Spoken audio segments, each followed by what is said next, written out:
Good morning, everybody. We want to get straight to the big story this morning. That superstorm. ABC meteorologist Ginger Z is in Florida tracking what could be a once-in-a-century event. We'll get to her in just a moment.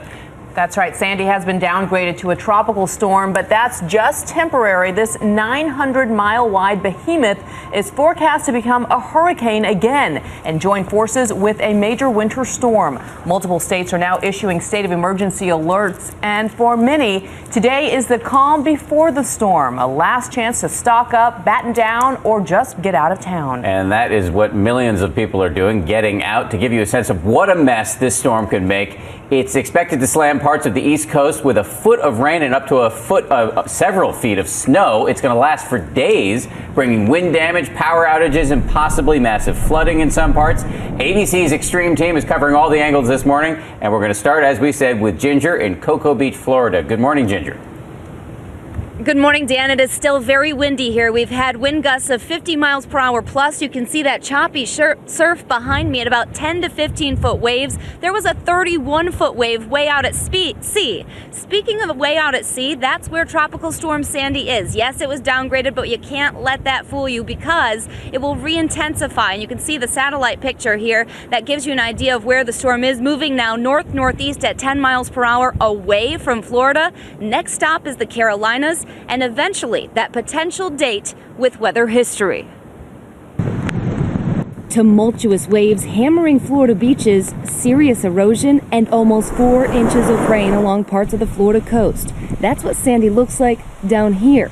But up there, from space, you can clearly see the tropical storm. Its large, stretching wind field sending tropical storm force winds over 900 miles across. As Sandy aggravates the Atlantic, its path of destruction has already left at least 43 people dead across the Caribbean. Through the weekend, the storm will hug the Carolinas before turning its eye directly toward the coast, somewhere between the mid-Atlantic, Northeast, and New England by Monday night.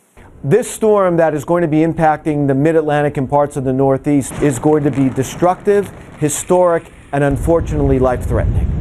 Tropical Storm Sandy is a strong storm alone, but she's about to get infused with 2 atmospheric players. Sandy's tropical fuel will meet up with a trough from the west. That basically means a whole lot of energy and cold, dry air to mix in.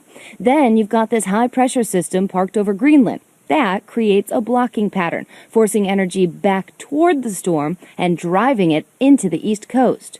The biggest concern in the coming days is the potential for 4 to 10-foot coastal surge. That is expected in vulnerable areas like D.C., New Jersey, and New York, where evacuation orders may be enforced.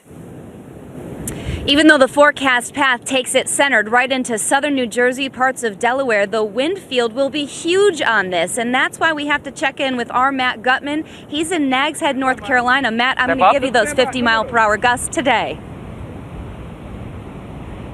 Thanks a lot, Ginger. And we really are starting to feel the impact of that Texas-sized storm starting to wallop here. I want to give you a sense for how frothy the water has become. It's been whipping up this foam everywhere now across the mid-Atlantic. They are in full swing with preparations. They are even starting to hand out sandbags in Washington, D.C.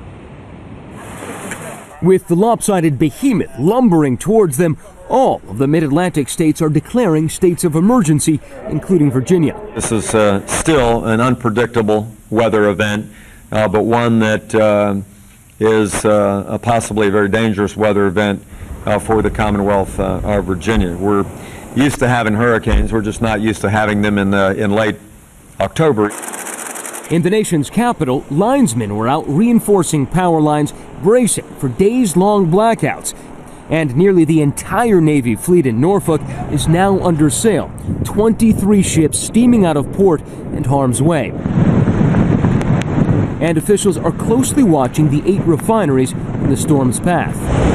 The hybrid storm already churning up potentially deadly surf here in North Carolina, raising red flag warnings. It's crazy. Never seen a storm this late in the season. Cutting short vacations and sending tourists streaming from the Outer Banks to higher ground and locals to stores to stock up on supplies.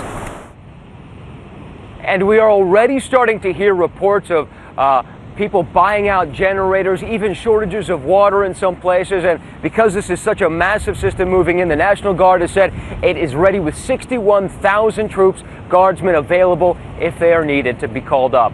Ginger. Matt, let's get straight to that tropical storm watch and warning, Matt. This is what people need to know this morning. This is what this storm is going to do to you. From Central Florida all the way up through the Carolinas, the watches and warnings for 40 to 50 mile per hour gusts are in place. That's today through tomorrow. Then the storm, the path, takes it right into the mid-Atlantic, southern New Jersey and Delaware being the heart of it. But remember, the wind field expands much beyond that. Could be felt all the way to Ohio, parts of western Pennsylvania. And the storm surge, it was mentioned once but needs to be mentioned again, 6 to 9 foot possible in those cities you see there, Atlantic City included, New York City included, Long Island as well. And then we've got that rainfall, because you've heard a lot about it. At best, locally, some places could top out at a foot or more after this is all said and done. You can see that heart of it, that 6 to 12 inches, and then it extends back into, again, parts of the eastern Great Lakes where you get anywhere from 3, 4, or even 5 inches of rain when this is all said and done. So flooding is going to be a problem. Coastal flooding, one of the major issues.